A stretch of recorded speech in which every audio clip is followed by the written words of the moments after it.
सियाराम शरण गुप्त जीवन परिचय। सियाराम शरण गुप्त का जन्म झांसी के निकट चिरगांव में सन 1895 में हुआ। आप राष्ट्र कवि मैथिली शरण गुप्त के अग्रज थे। प्रारंभिक शिक्षा पूरी करने के बाद इन्होंने घर पर ही गुजराती, अंग्रेजी और हिंदी भाषा सीखी। गुप्त जी विश्व प्रेम, विश्व शांति, सत्य और अहिंसा से आजीवन प्रभावित रहे। इनके साहित्य में दरिद्रता, कुरीतियों के विरुद्ध आक्रोश जैसे भावों की बहुलता है। गुप्त जी को दीर्घकालीन साहित्य सेवाओं के लिए सन 1962 में सरस्वती हीरक जयंती के अवसर पर सम्मानित किया गया। इन्हें नागरी प्रचारिणी सभा वाराणसी द्वारा सुधाकर पदक से भी विभूषित किया गया। 9 मार्च 1963 को इनका निधन हो गया। अनाथ, आर्द्रा, दुर्वादल, इनके काव्यखंड मानुषी, कहानी संग्रह, पुण्य पर्व, नाटक, अनुरूपा तथा अमृत पुत्र, कविता संग्रह, नारी और गोद, उपन्यास तथा झूठ सच निबंध संग्रह उल्लेखनीय हैं। गुप्त जी की भाषा सरल, सहज तथा व्यवहारिक है। इनकी कहानी काकी, जो कि बच्चों की मानसिकता पर आधारित है। उस दिन बड़े सवेरे श्यामू की नींद खुली तो उसने देखा कि घर भर में कोहराम मचा हुआ है। उसकी माँ नीचे से ऊपर तक एक कपड़ा ओढ़े हुए कंबल पर भूमि शयन कर रही है और घर के सब लोग उसे घेर कर बैठे बड़े करुण ढंग से विलाप कर रहे हैं। काकी कहानी में बालक अपनी माँ को काकी संबोधित करता है। उसकी माँ की मृत्यु हो चुकी है और सुबह उठते ही उसने घर में होते हुए विलाप, रोना, कोहराम इत्यादि का दृश्य देखा।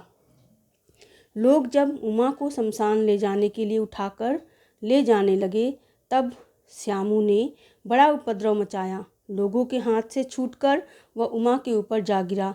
बोला, काकी सो रही हैं, उन्हें इस तरह उठाकर कहाँ लिए जा रहे हो?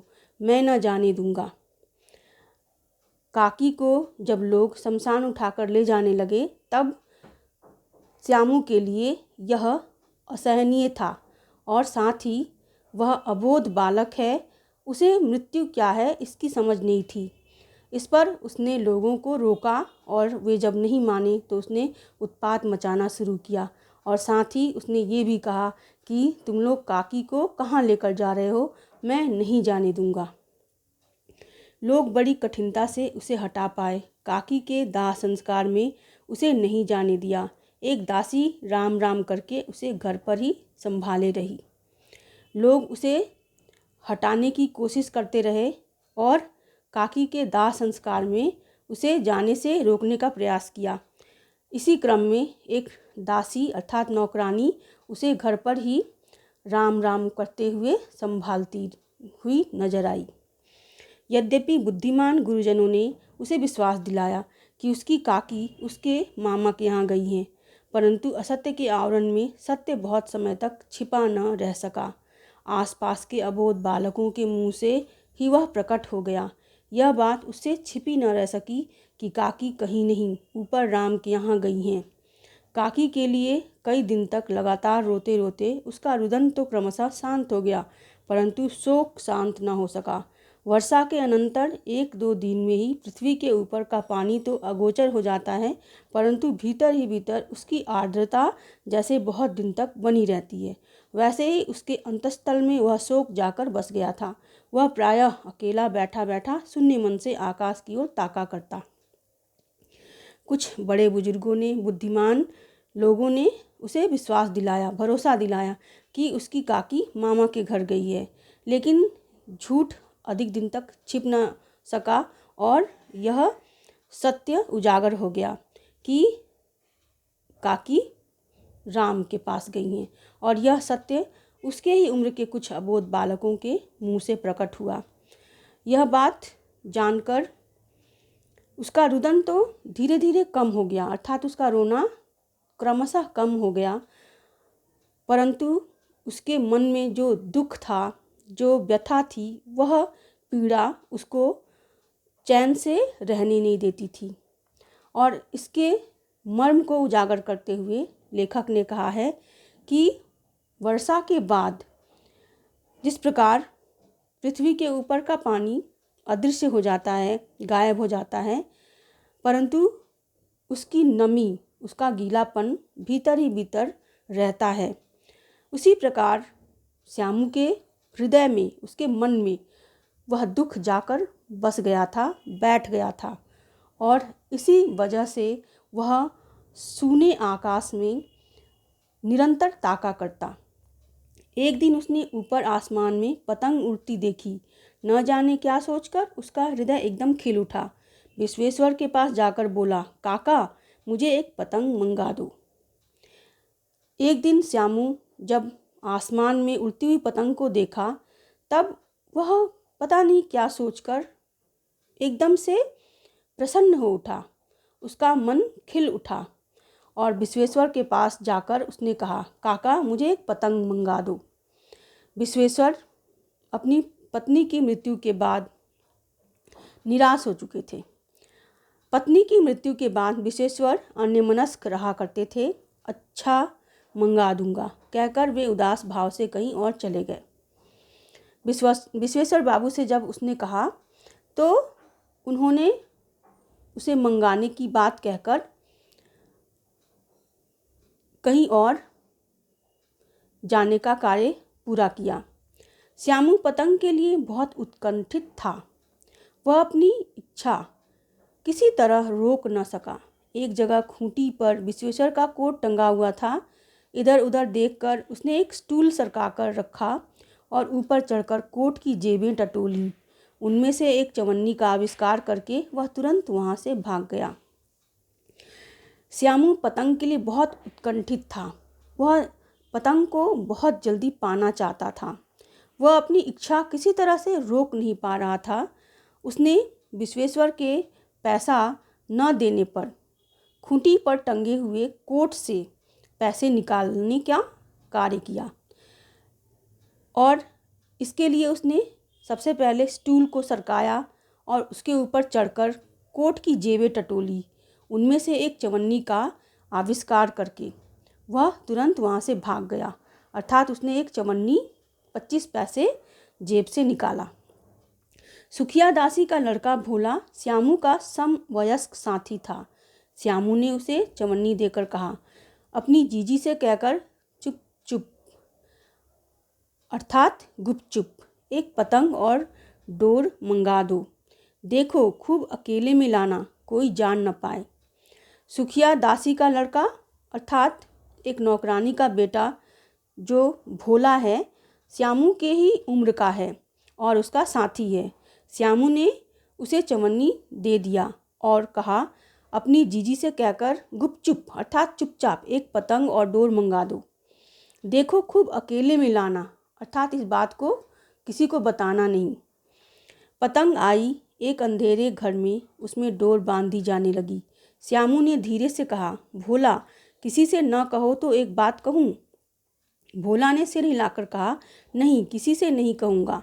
श्यामू ने सिर हिलाकर कहा, मैं यह पतंग ऊपर राम के यहाँ भेजूँगा। इसे पकड़कर काकी नीचे उतरेंगी। मैं लिखना नहीं जानता, नहीं तो इस पर उनका नाम लिख देता। जब पतंग आ गई तो एक अंधेरे कमरे में उस पतंग में डोर बांधी जाने लगी और श्यामू ने धीरे से भोला से कहा और साथ ही उससे हिदायत भी दी। भोला ने सिर हिलाकर कहा, नहीं किसी से नहीं कहूँगा। यही उसकी हिदायत थी कि किसी को यह बात पता नहीं चलनी चाहिए। श्यामू ने सिर हिलाकर कहा, मैं यह पतंग ऊपर राम के यहाँ भेजूँगा। इसे पकड़कर काकी नीचे उतरेंगी। और वह लिखना नहीं जानता है, इसलिए यह नाम जो कि काकी का होगा और इसे पढ़कर काकी नीचे उतर पाएंगी। यही बात उसने अपने मित्र भोला से कही। भोला श्यामू से अधिक समझदार था। उसने कहा, बात तो बहुत अच्छी है, परंतु एक कठिनता है। यह डोर पतली है, इसे पकड़कर काकी उतर नहीं सकती। इसके टूट जाने का डर है। पतंग में मोटी रस्सी हो तो सब ठीक हो जाएगा। भोला श्यामू से अधिक समझदार था, लेखक कहते हैं, लेकिन वह भी एक नादान अबोध बालक ही है। उसने भी अपनी सूझबूझ दिखाई और कहा कि एक कठिनाई है। बात तो बहुत अच्छी है, यह डोर पतली है, इसे पकड़कर काकी उतर नहीं सकती। डोर के टूट जाने का डर है।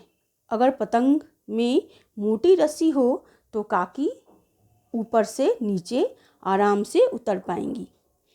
श्यामू गंभीर हो गया। मतलब यह कि बात लाख रुपए की सुझाई गई है, परंतु कठिनता यह थी कि मोटी रस्सी कैसे मंगाई जाए। पास में दाम है नहीं और घर के जो आदमी उसकी काकी को बिना दया माया के जला आए हैं, वे उसे इस काम के लिए कुछ नहीं देंगे। उस दिन श्यामू को चिंता के मारे बड़ी रात तक नींद नहीं आई। श्यामू काफ़ी चिंतित था। मतलब यह कि बात लाख रुपए की सुझाई गई थी, परंतु एक समस्या थी कि मोटी रस्सी मंगाई कैसे जाए।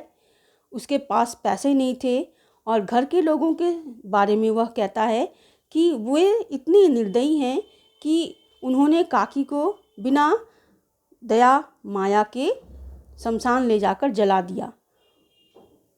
इस बात को वह देर रात तक सोचता रहा, उसे नींद नहीं आई।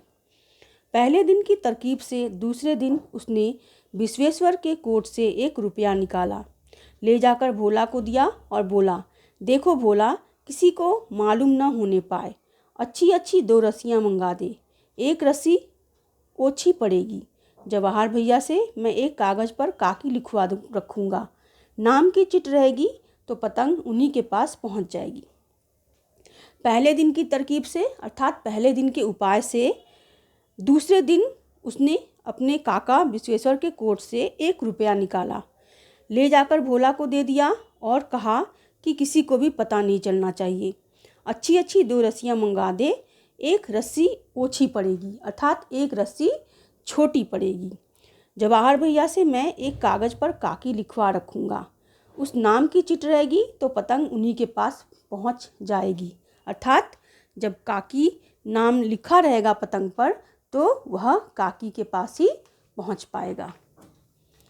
2 घंटे बाद प्रफुल्ल मन से श्यामू और भोला अंधेरी कोठरी में बैठे बैठे पतंग में रस्सी बांध रहे थे। अकस्मात शुभ कार्य में विघ्न की तरह उग्र रूप धारण किए हुए विश्वेश्वर वहां आ घुसे। भोला और श्यामू को धमकाकर बोले, तुमने हमारे कोट से रुपया निकाला है। 2 घंटे बाद प्रफुल्ल मन से अर्थात प्रसन्नता पूर्वक श्यामू और भोला अंधेरी कोठरी में बैठे बैठे पतंग में रस्सी बांध रहे थे।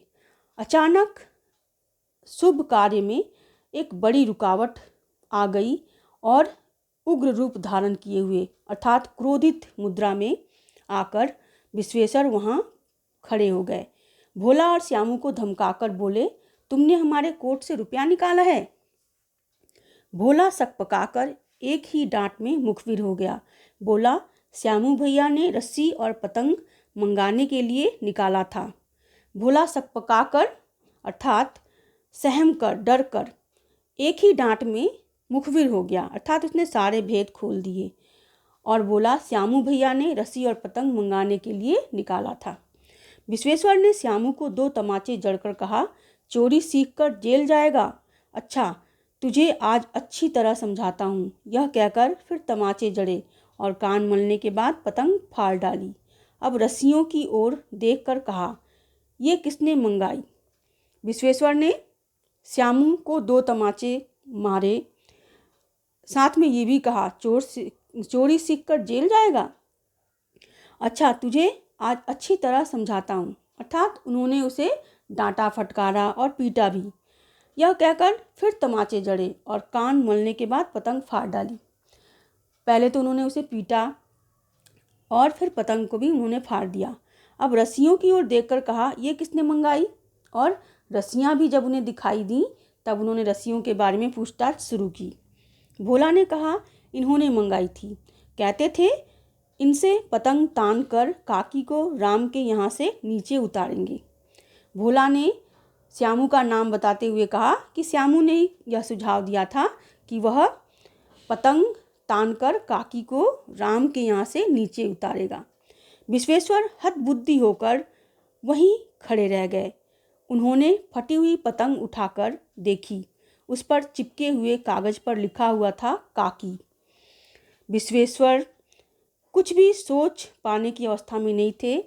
वो किंग कर्तव्य विमूढ़ होकर वहीं खड़े रह गए। उन्होंने फटी हुई पतंग उठाकर देखी। उस पर चिपके हुए कागज पर लिखा हुआ था काकी, और यह उन्हें सोचने पर बाध्य कर देती है कि उन्होंने उसे क्यों थप्पड़ मारे। इस बात से उन्हें काफ़ी अफसोस भी होता है। इस प्रकार काकी कहानी के माध्यम से लेखक ने बच्चों की मानसिकता को दर्शाया है। बच्चे अबोध, नासमझ और नादान होते हैं और उनकी सोच मृत्यु जैसे रहस्य को समझ नहीं पाती है। श्यामू इसका ज्वलंत उदाहरण है।